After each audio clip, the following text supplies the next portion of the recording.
생애 주기별 증여를 하시라고 말씀을 드리는 게 이게 지금 현재 증여재산 공제가 5천만 원까지밖에 안 되지만 그게 네. 10년 주기라고 한다면은 자녀가 태어났을 때부터 증여를 했을 때 총 4번 증여를 할 수가 있죠. 30살이 되면은 자녀가 받아가는 금액은 세금 없이 1억 4천만 원이 됩니다. 그동안의 물가 상승률이 대략 한 4% 정도 가정을 하게 되면 네. 한 2억 3천만 원까지는 손에 남게 되는 돈이죠. 그래서 이게 증여세하고 상속세가 항상 이제 같이 이야기될 수밖에 없는 게 상속세를 줄이기 위해서는 결국에는 증여를 어떻게 하는지가 중요한 거고 상속세는 본질을 좀 알아야 돼요. 세금을 줄이려면. 제가 생각하는 상속세 본질은 뭐냐면 아파트는 망고쌤. 요즘 젊은 분들이 집값이 많이 올라가지고 뭐 대출을 많이 받기도 하지만 사실 뭐 직장생활 2, 3년 해가지고 뭐 억 단위로 돈을 모으는 게 쉽지 않지 않습니까? 그래서 이제 부모님들한테 이제 도움을 받아서 집을 사게 되는데 우리 결혼할 때 이제 돈을 받으면 아까 말씀드린 대로 증여 문제도 있을 수 있고 뭐 나중에 상속 문제도 있을 수 있고 하지만 최근에 이제 들어보니까 한 3억 정도까지는 세금 이슈가 크게 없이 받을 수가 있다. 이런 이야기가 있더라고요. 이 3억이라고 하는 걸 좀 금액을 해부를 해보면 네. 이제 부부가 합산해서 좀 그 부부에게 3억 정도에 대한 그 세금이 없는 자금을 마련해 줄 수 있다라고 하는 건데 네. 그러면은 각자 1억 5천 정도 자금을 마련해 줄 수 있다는 뜻이거든요. 네네. 그러면 1억 5천이라고 하는 걸 또 해부를 해보면 네. 5천만 원은 어쨌든 내가 최근 10년 동안 증여를 한 게 없으면 성인 자녀한테 내가 증여를 할 수 있는 금액입니다. 네. 세금 없이. 소위 말해 증여재산 공제 범위인 거고 추가적인 1억이라고 하는 거는 내가 결혼을 하거나 네. 아니면은 결혼을 하고 난 다음에 출산을 했을 때 네. 추가적으로 내가 세금 없이 줄 수 있는 금액이 1억인데 네. 많이들 착각을 하시는 게 내가 결혼할 때도 1억을 주고 출산할 때도 1억을 준다고 생각하시는데 그게 아니라 결혼했을 때 주는 금액하고 출산했을 때 주는 금액을 합산해가지고 이 종합 한도가 세금 없이 1억까지는 줄 수 있다는 뜻이기 때문에 결혼했을 때 내가 이미 1억을 줬다면 출산했을 때는 또 1억을 주는 거는 추가적인 세금이 원칙적으로는 발생을 하는 거겠죠. 그리고 결혼했을 때 줄 수 있는 1억은 과연 언제 줘야 되느냐. 이 혼인일 전후 2년 이내에 줄 수 있습니다. 전후요? 그러니까 미리 줘도 되고 아니면은 혼인하고 난 다음에 2년 이내에 줘도 되고. 근데 다만 예외적으로 출산 같은 경우에는 출산하고 2년 이내에 줄 수 있어요. 그러니까 출산 전에는 미리 주지는 못합니다. 법에서 정하기로는. 그래서 이런 차이점이 있다는 거고 만약에 내가 아들한테 내가 1억을 증여를 해줬다. 네. 결혼을 한다고 해서 그러면은 그 다음에 출산을 했을 때는 상대방 부모님이 따님한테 또 1억을 더 줄 수 있겠죠. 그렇게 되면 부부는 합산해가지고 2억이 있고 각자 5천만 원 정도 더하면 1억까지 또 발생을 하는 거니까 총 이제 부부 합산했을 때 3억까지는 세금이 없다라고 하네요. 이게 그런 거네요. 양가에서 이게 결혼하려고 그러고 집을 사야 되는데 돈이 없으면 1억씩 이제 결혼 자금으로 보태주는 거네, 합법적으로. 1억씩 맞습니다. 보태고, 그 다음에 5천만 원 성인 자녀가 이제 증여세 없이 받을 수 있는 거니까, 5천만 원 다시 받으면 이제 두 쪽에서 3억을 받을 수가 있는 거다. 최근 결혼정보회사에서 발표한 자료에 따르면 20, 30대 결혼할 때 총 들어가는 평균 비용 수준이 혼수나 전세 포함해가지고 한 3억에서 4억 정도라고 하니까 일단 이 정도 국가에서 봤을 때도 최소한 전세 자금을 마련하는 기초 시드머니는 이 정도까지 마련해 주는 게 맞지 않을까 세금 없이 그렇게 판단을 했던 것 같습니다. 어떻게 보면 조금이라도 부모님이 여유가 되시면 이런 식으로 자녀들에게 미리 주시는 것도 나중에 아까 증여 상속 이런 이야기 들어보니까 좋은 방법일 수도 있겠네요. 맞습니다. 네. 근데 여기서 좀 추가로 이제 제가 생각해 본 건데 추가로 이제 1억씩을 더 준다. 그러면 1억에 대해서 증여세를 1,000만 원 정도 나오지 않습니까? 맞습니다. 그럼 신고를 하면 양쪽으로 해서 이제 5억까지도 가능한 거네요. 1,000만 원 세금 내고. 맞습니다. 이런 방법이 더 좋겠네요. 예. 그래서 제가 실제로 말씀을 계속 드리는 게 그 생애 주기별 증여를 하시라고 말씀을 드리는 게 이게 지금 현재 증여재산 공제가 5천만 원까지밖에 안 되지만 그게 네. 10년 주기라고 한다면은 내가 세금 한 푼 없이 만약에 오랜 기간 동안 긴 호흡으로 증여를 하고 싶다라고 했을 때 자녀가 태어났을 때부터 증여를 했을 때 10살, 20살, 30살 보통 사회활동 출발하는 시점이 30살이니까 총 4번 증여를 할 수가 있죠. 그러면은 미성년 자녀일 때는 2천만 원씩 증여를 할 수 있고 그다음에 성인일 때는 5천만 원 증여를 할 수 있으니까 30살이 되면은 자녀가 받아가는 금액은 세금 없이 1억 4천만 원이 됩니다. 그리고 그동안의 물가 상승률이 대략 한 4% 정도 가정을 하게 되면 한 2억 3천만 원까지는 이 손에 남게 되는 돈이죠. 그리고 결혼하면 또 이제 5천만 원 빼고 1억 줄 수 있고. 네, 그렇게 할 수 있거나 아니면 이 금액이 내가 너무 적다. 나는 어쨌든 증여를 한다고 하는 게 사실은 이게 정답이 있는 건 아니거든요. 그 각 가정에 맞게끔 내가 어떤 스타일에 따라 증여를 하는지에 따라서 의사결정을 달리할 수 있기 때문에 어차피 10%까지는 내가 최저 세율이고 세금을 좀 낸다고 하더라도 내가 1억까지는 증여를 해줄 수가 있다라고 한다면 추가로 1억 하는 증여해주는 금액에 대해서 내가 세금을 낸다고 하더라도 총 이제 납부하는 세금은 4천만 원 정도 세금을 낸다고 했을 때 이 사람이 받아가는 금액은 오히려 5억 정도까지는 손에 세금을 내더라도 받아갈 수 있으니까 방금 말씀드린 면세점 증여보다는 더 큰 금액을 가져갈 수 있는 거죠. 그래서 지금 당장 세금 내더라도 이런 경우도 실제로 있습니다. 할머니께서 손자가 태어났는데 지금 당장 세금 내더라도 어차피 5억 그냥 바로 주고 단기간 내에 내가 투자할 계획은 명확하니까 단기간 내에 세금 낸 것보다 더 큰 수익을 만들어 줄 수 있다라고 한다면 실제로 지금 당장 세금 내는 경우도 발생할 수가 있는 거예요. 실제로 미성년자에게 5억을 증여했어요. 그러면 증여세가 얼마 정도 나오는 건가요? 5억 정도 증여를 했으면은 1억까지는 10%, 1억 초과분에 대해서 20%이기 때문에 2천만 원 정도? 그러면은 2천만 원 정도 내고 돈 있으신 분들 미리 해주고 그걸로 엔비디아를 사나? 네. 약간 이런 느낌으로 가면 나중에 큰 시드머니가 될 수도 있겠다. 그죠? 맞습니다.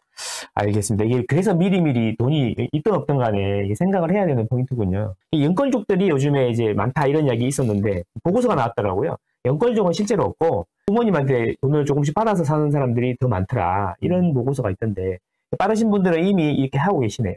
맞습니다.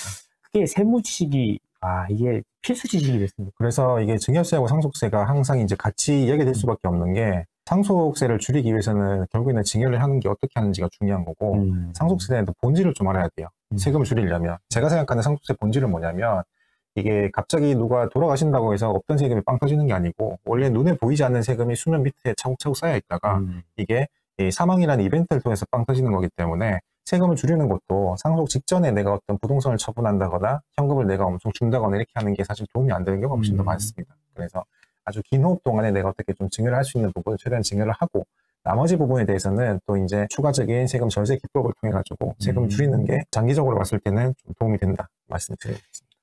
장기적인 플랜을 잡고 천천히 내가는 하나씩 제거해 나가는 거네요. 왜냐하면 상속세라고 하는 게 내가 어떤 소득이 있어서 발생하는 세금이 아니지 않습니까? 그렇죠. 그 사람의 전체적인 태어났을 때부터 사망 당시에 이룩한 경제적 가치에 대해서 세금을 내는 거기 때문에 세금을 줄이는 것도 그만큼 긴 호흡이 될 수밖에 없습니다. 아파트는 망고쌤. 이제 의외로 계좌이체가 이슈더라고요. 계좌이체 잘못했다가 세금이 나올 수도 있다. 뭐 이런 이야기도 있고 1,000만 원이 안 넘어가면 괜찮다. 뭐 이런 말도 있고 그 이야기 좀 해주시겠어요? 일단은 이 1,000만 원이라고 하는 기준이 어디서 이야기가 나왔냐면 고액현금거래 보고라고 해가지고 일선은행 점포에서 요즘은 또 이제 금융범죄나 보이스피싱 이런 게 많기 때문에 현금 인출을 한다고 하더라도 일정 금액이 넘어가게 되면 일선은행 점포에서 이 금융정보분석원이라고 하는 기관에다가 통보를 자동으로 하게 되어 있습니다. 그래서 고액현금거래는 이 하루 동안 입출한 금액의 합계가 1,000만 원이 넘어가게 되면 그건 고액현금거래로 분류가 돼요. 설령 고액현금거래가 아니라고 하더라도 이 사람의 그동안 인출 패턴을 봤을 때 특정 기간 동안 계속적으로 반복적으로 현금 인출이 발생했네? 그럼 이건 의심이 된다라고 해서 의심거래 보고가 또 될 수가 있습니다. 그래서 이 두 가지 거래에 대해서는 일선은행 점포에서 이런 행위가 발생을 했을 때 FIU라고 하죠. 금융분석원에다가 보고를 해야 되는 거고 보고를 안 하면 제가 알기로는 6개월 정도 영업 정지가 있는 걸로 알고 있어요. 그래서 무조건 보고를 해야만 합니다. 그래서 FIU에다가 이런 그 입출금 관련된 거래 행태를 좀 자료를 DB를 쌓고 있다가 세무서에서 뭐 상속세 세무조사나 아니면은 자금 출처에 대한 부분이 있으면은 자료가 이관이 돼가지고 활용을 하게 되는 건데 제가 말씀드리고 싶은 거는 가족 간의 계좌이체나 현금 거래가 있다고 하더라도 그 자체 행위만으로는 당장 증여세 문제가 발생할 확률은 적어요. 왜냐하면 인력이 그렇게 되지가 않습니다. 왜냐하면 그렇게 추징을 한다고 해봤자 세수에 얼만큼 더 확보가 될 것인가에 대해서도 사실 세무조사를 아무나 하는 게 아니고 이게 과연 타당성이 있는가, 그렇게 함으로써 세수 확보가 얼만큼 될 수 있을 것인가에 대한 부분까지도 다 종합적으로 고려해서 나오는 조사이기 때문에 일반적으로는 그런 행위만 있다고 하더라도 세무서에서 모를 가능성이 높죠. 그렇지만 이 문제는 증여하고 난 다음에 10년 이내에 돌아가셨을 때 역시 상속세에 대한 세무조사 문제로 과거 10년째 거래 내역을 다 데이터를 확인을 하기 때문에 요즘은 건당 100만 원 이상 거래에 대해서는 당연히 소명을 하게 되어 있습니다. 점점 더 요건 자체가 엄격해지고 있기 때문에 이 증여일로부터 10년 이내에 상속세 이 사망을 하면서 세무조사로서 다 활용을 하는 경우가 거의 90% 이상입니다. 그렇기 때문에 과거에 이제 당시 증여한 걸로 만약에 한 명이 났다라고 한다면 그 당시에 증여세 신고를 당연히 안 했을 거기 때문에 증여세 신고한 금액에 대한 무신고가산세 20% 그리고 매년 납부시험가산세가 8% 붙어갑니다. 그렇기 때문에 증여세하고 가산세 부분이 훨씬 더 크게 다가올 수가 있다는 점도 같이 좀 유의를 해주시면 좋을 것 같습니다.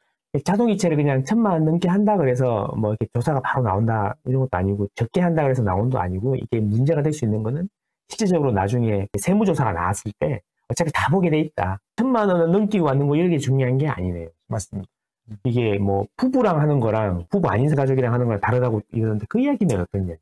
사실 관계적인 측면에 있어서 부부는 어쨌든 경제 공동체이기 때문에 이 부부 간의 거래 형태가 있다고 해서 그게 과연 모두 다 증여로 과세가 될 것인가? 그렇지는 않다는 거죠. 그 생활비가 될 수도 있고 아니면 학자금이 될 수도 있고 경조사비가 될 수도 있는 거기 때문에 부부 간의 자금 이체는 같은 세대이기 때문에 네. 자금 이체가 있다고 해서 반드시 세금으로 연결되는 건 아니지만 네. 세대가 달라진다고 해서는 좀 더 그럴 가능성이 높다고 봐야 되겠죠. 그렇지만 그런 경우라고 하더라도 법에서 정하고 있는 생활비나 학자금 아니면 혼수용품, 부의금, 축의금 이런 수준은 사회통념상 범위 내라고 한다면 사실상 가족 내에서 지급하는 금액은 비과세 대상으로 인정을 하고 있습니다. 이게 사회통념, 이게 되게 중요한 거네요. 사회통념. 그래서 대부분 많이 헷갈려 하시는 것 같아요. 생활비 수준이라고 하는 게 지금 통계청에서 발표한 자료에 따르면 2022년도인가요? 우리나라 4인 가구의 평균 생활비가 월 평균 591만 원입니다. 591만 원? 네. 근데 우리 가족은 평균을 내보니까 최근 5년 동안 생활비 지출이 한 800만 원이더라. 그러면 초과는 200만 원의 세금이 나오는가? 또 그렇지가 않다는 거죠. 200만 원이 만약에 자녀에 대한 학자금이다 그러면 당연히 또 인정할 수 있는 우리 가족 내의 생활비니까 그런 부분에 대한 절대적인 액수에 대해서 너무 함몰되지 마시고 이 금액 자체가 내가 전국적으로 봤을 때 생활비를 다 썼을 것인가? 그렇다면 금액 크기와 상관없이 다 비과세 되는 거거든요. 너무 많이 쓰는 거 이런 건 볼 수 있겠지만 소득이나 자산 등을 고려해가지고 네. 판단하는 게 맞다. 맞습니다. 그렇게 보면 되겠습니다. 아파트는 망고쌤. 그리고 이제 정권이 바뀌면 부동산 관련 세금만 보면 이제 보유세가 많이 올라갈 것 같다. 이런 이야기들이 많은데 공정시장 가액 비율, 공시가격 현실화율 이런 이야기들이 나오던데 이 조금 어렵더라고요. 이 부분 한번 설명해 주시면. 아마 종부세를 산정을 할 때 있어서도 기본적으로 이제 주택가격 시장 비율이라고 해가지고 지금 현재 보통 60% 내지 70%에서 왔다 갔다 하는 것 같은데 정권이 바뀔 때마다 정권 기조에 따라서 이게 좀 더 시가에 근접해서 세금을 매기겠다라고 하는 그런 의도가 강하게 반영될 수가 있습니다. 그래서 지난 문재인 정부 같은 경우에는 공시가액을 시세 거래되는 비중에 맞춰가지고 한 80%까지 끌어올리겠다라고 목표가 있었는데 지금은 또 이제 지난 윤석열 정부가 바뀌면서 좀 더 비율이 내려갔죠. 그래서 관련해서는 좀 정권에 따라서 고무줄 형식이 아닌 고무줄 형식으로 좀 종부세에 대한 부분도 좀 많이 변동이 될 것 같고 지금은 이제 양 당에서 이 대선 후보가 명확하게 나오지 않은 상황입니다. 그래서 지금 한창 경선 일정이 지금 진행 중인데 현재까지 나온 이야기를 좀 준비를 해보면 민주당이 만약에 정권을 재창출한다라고 했을 때는 이 다주택자에 대한 중과가 다시 부활할 가능성이 높다. 왜냐하면 지난 윤석열 정부 들어와서는 가장 먼저 했던 것이 이 중과 유예가 지금 벌써 3차례 유예되고 있기 때문에 양도세. 네, 벌써 횟수로는 4년째 유예가 되고 있습니다. 그래서 일단은 시간이 이미 많이 지났기 때문에 그 당시에 주택을 많이 갖고 계신 분이라고 하더라도 이 중과에 대한 부분을 좀 망각을 하셨을 수도 있고 아니면 그 사이에 새롭게 다주택자로 유입되시는 분들이 많을 수도 있기 때문에 이 중과가 발생을 하게 되면 세금 부담이 굉장히 또 커질 것이고 양도세는 복잡해질 것이다 라고 생각이 들고 그 다음에 법인세율도 많이 올라갈 것으로 지금 현재 예상을 하고 있습니다. 법인세요? 법인세 같은 경우에는 지금 문재인 정부 들어와서 법인세율이 원래 최고세율은 그 전까지 22%가 최고세율이었는데 과세표준 구간을 하나 3천억짜리 신설을 하면서 그걸 넘어가면 25% 최고세율을 마련했다가 다시 윤석열 정부 들어와가지고 각 구간별로 1%포인트씩 세율을 좀 줄였습니다. 지금 현재는 가장 최저세율이 9%부터 최고세율이 24%까지인데 아마 정권이 또 이제 어떻게 될지는 모르겠습니다만은 현재 나온 예측으로는 이 법인세 부담이 좀 많이 늘어나지 않을까. 모르겠습니다. 세금을 많이 걷는 게 맞는 것인지 아니면 적당히 걷고 더 벌게 하는 것이 맞는 건지 잘 모르겠는데 약간 이제 한쪽으로 좀 이렇게 세금이 좀 치우치는 게 아닌가요? 이런 느낌도 들지 않는 것 같습니다. 이게 국세청 자료 보니까 37%가 근로소득자인데 세금을 한 푼도 안 낸다 이런 이야기도 있더라고요. 아마 그만큼 이제 영세한 분들이 많기 때문에 근로소득자이기 때문에 사실은 사업을 하시는 건 아니지만 사업을 하시는 분들 이야기를 들어보면 점점 더 내수시장은 어렵기 때문에 영세하신 분들이 많아서 국세청에서도 사실 이제 전산화 대입 작업을 계속 이제 발전시키려고 하는 이유가 모두 체험 서비스라고 해가지고 2023년 같은 경우에는 전체 소득세 신고를 하셔야 되는 분들이 700만 명인데 그 중에 절반 이상이 이런 전화 한 통화로 세금 신고를 다 끝냈다고 하거든요. 그만큼 이제 영세하신 분들 아니면 개인적으로 인적 영역이나 서비스를 제공하신 분들한테는 매출이 크게 발생하지 않으면서 세금 신고가 간단하기 때문에 세금 신고를 하는 데 있어서도 좀 사실 생업을 포기하고 신고를 해야 되는 경우도 많습니다. 왜냐하면 시간을 내고 세무서를 또 방문하고 이렇게 해야 되는 경우가 많기 때문에 그런 경우에 있어서 좀 많이 국가 차원에서도 혜택을 좀 많이 제공을 하려고 하고 있습니다.